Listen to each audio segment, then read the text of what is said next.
Assalamualaikum warahmatullahi wabarakatuh. Pada video kali ini saya akan menjelaskan tutorial untuk analisis regresi linear sederhana.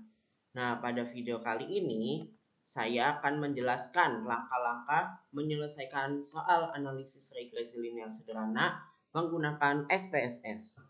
Nah, perlu diketahui terlebih dahulu, analisis regresi linear sederhana merupakan suatu analisis dalam statistika untuk memprediksi nilai variabel dependen berdasarkan nilai variabel independen. Nah, analisis ini juga dapat dikatakan sebagai uji pengaruh. Nah, untuk bentuk umumnya seperti ini ya.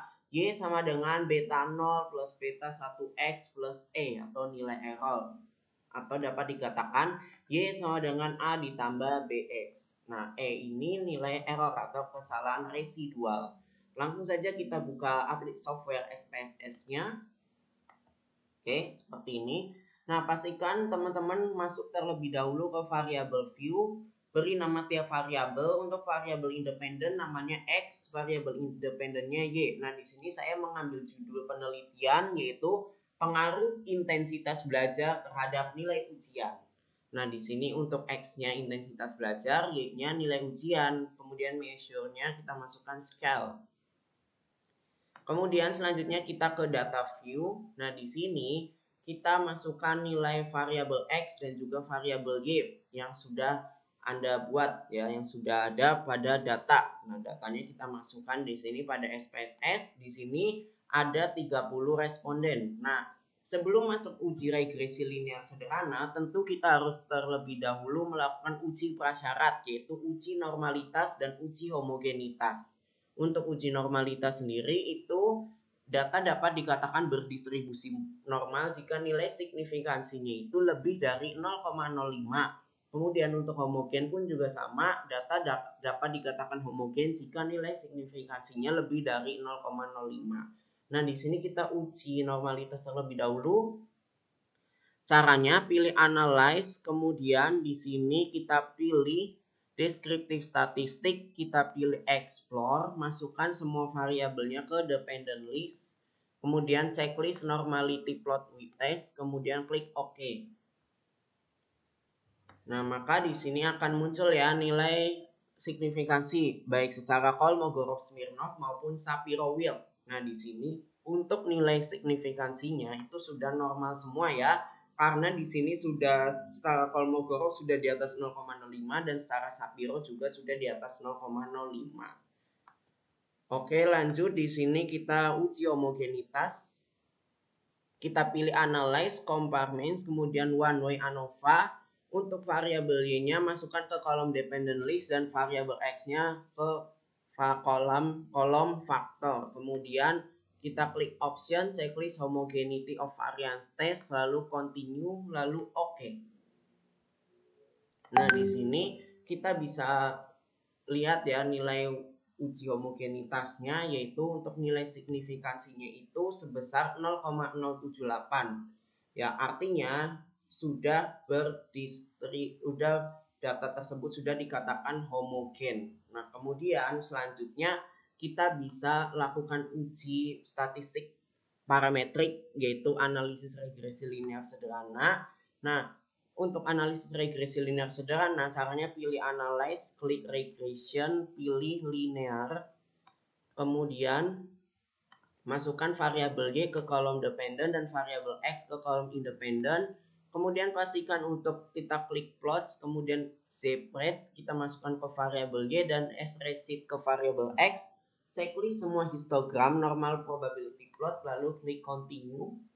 Kemudian di sini untuk save kita klik unstandardized-nya, untuk sementara jangan di checklist terlebih dahulu ya untuk residualnya. Kemudian continue, klik OK.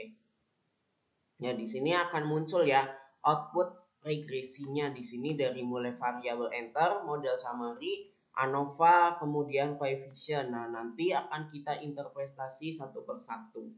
Nah, kemudian kita bisa juga lanjutnya untuk mengecek data ini sudah regresi atau sudah berpengaruh, tapi sudah linear atau belum. Nah, caranya kita pilih analyze, kita tes linearitas terlebih dahulu, pilih compare means, kemudian pilih means, kemudian dependennya variabel Y, kemudian variabel X-nya ke kolom independen. Kemudian option di sini checklist test for linearity, continue, lalu oke.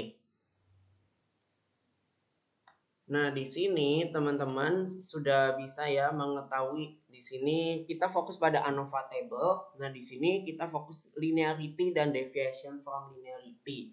Nah, untuk linearity nilai sig-nya 0,001, sudah kurang dari 0,05, artinya sudah memenuhi. Kemudian deviation from linearity-nya 0,259, artinya sudah lebih dari 0,05, sudah memenuhi syarat linearitas. Kemudian lanjut kita cek korelasinya. Caranya analyze, correlate, kemudian bivariate, kemudian kita klik OK. Untuk variabelnya dimasukkan semua ya, X, baik X dan Y ke kolom variabel. Nah, di sini kita bisa lihat ya nilai sig-nya 0,001, persen correlation-nya 0,563, artinya sudah korelasi ya, atau sudah memenuhi uji korelasi.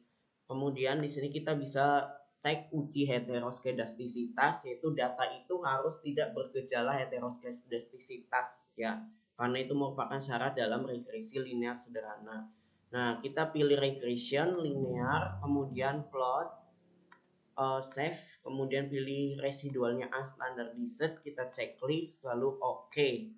Nah, tapi kita tidak memerlukan output ini, kita memerlukan variabel barunya, yaitu nilai residualnya atau res1.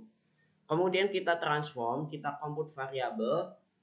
Nanti teman-teman bisa klik 2 kali aritmatik, kemudian pilih ABS. Nah, kemudian nilai resnya, nilai ABS-nya itu yang dimasukkan adalah unstandardized, kemudian masukkan ke numeric expression, kemudian target variabelnya itu ABS res, lalu klik OK. Nah, kemudian di sini kan sudah muncul ya untuk outputnya. Nah, di sini teman-teman bisa fokus ke tabel coefficient ya.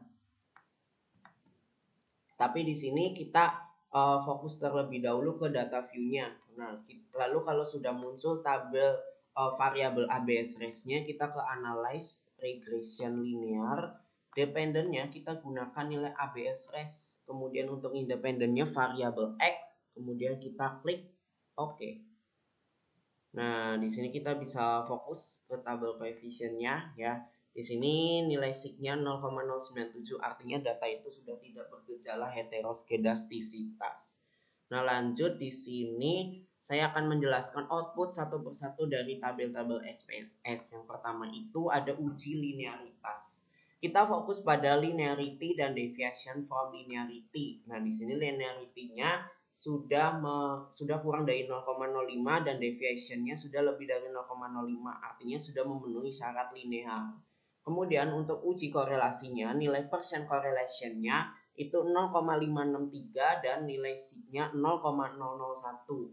Artinya sudah memiliki hubungan dan hubungannya itu masuk ke dalam kategori sedang. Teman-teman bisa melihat atau mencari sendiri tabel tingkat korelasi ya. Itu kalau 0,563 itu masuknya kategori sedang. Kemudian untuk heteroskedastisitasnya kita fokus pada nilai sig yaitu 0,097. Nah, udah lebih dari 0,05, artinya data itu tidak gejala heteroskedastisitas atau asumsinya sudah terpenuhi. Nah, kemudian output tabel regresinya itu yang pertama ada variabel enter. Variabel enter ini menyatakan bahwa variabel yang kita input di sini ada variabel X-nya itu intensitas belajar dan variabel Y-nya itu nilai ujian. Nah, kemudian ada model summary. Nah, untuk model summary kita fokus pada nilai R ya 0,563 dan R square itu 0,317. Nah, 0,563 itu nilai korelasinya, kemudian untuk koefisien determinasinya itu R square untuk mengukur persentase pengaruhnya berapa persen. Nah, di sini 0,317 atau 31,7% dipengaruhi oleh intensitas belajar terhadap nilai ujian. Sisanya dipengaruhi oleh faktor lain. Nah, kemudian ada tabel ANOVA. Di sini kita fokus pada nilai sig-nya 0,001, artinya sudah kurang dari 0,05. Nah, artinya ada pengaruh. Kemudian untuk nilai F-nya itu F hitungnya 13,007. Nah, kemudian Di sini ada tabel koefisien. Nah, di sini untuk membentuk persamaan regresi kita fokus ke konstan dan intensitas belajar. Nah, di sini kan rumusnya itu Y sama dengan A ditambah BX ya, seperti yang saya jelaskan awal. Nah, untuk A-nya itu 33,323, untuk BX-nya itu menggunakan 0,521X dari output SPSS-nya. Maka di sini persamaannya seperti ini. Kita bisa lihat semua di sini nilainya positif semua, artinya model tersebut, persamaan tersebut pengaruhnya adalah positif ya, karena memiliki pengaruh dan pengaruhnya itu positif. Nah, di sini kita bisa lihat ya, pengaruhnya variabel X terhadap Y adalah positif. Kemudian ada tabel koefisien, kita fokus lagi ke nilai T itu ya. Nilai signifikansinya tadi sudah dijelaskan, 0,001 itu sudah kurang dari 0,05, artinya ada pengaruh. Nah, di sini untuk nilai T hitung kita bandingkan dengan T tabel. Apabila nilai T hitung lebih besar dari T tabel, maka dapat dikatakan memiliki pengaruh. Nah, di sini T hitungnya dari output SPSS 3,607 dan T tabelnya 2,048. Nah, 2,048 itu dari mana? Nah, kita bisa cari T tabel menggunakan rumus ini. Nah, alfa itu adalah nilai alfa yang diinginkan. Nah, di sini kan kita banyak menggunakan 0,05, maka 0,05 dibagi 2. Nah, ini bukan dibagi ya teman-teman, ini untuk membandingkan. Kemudian N dikurangi K dikurangi 1, N itu 30. 30 itu dari mana? 30 itu adalah jumlah respondennya. Tadi kan di awal saya sudah katakan ada 30. Nah, maka di sini 30 dikurangi 1 dikurangi 1. Nah, ini suatu ketetapan.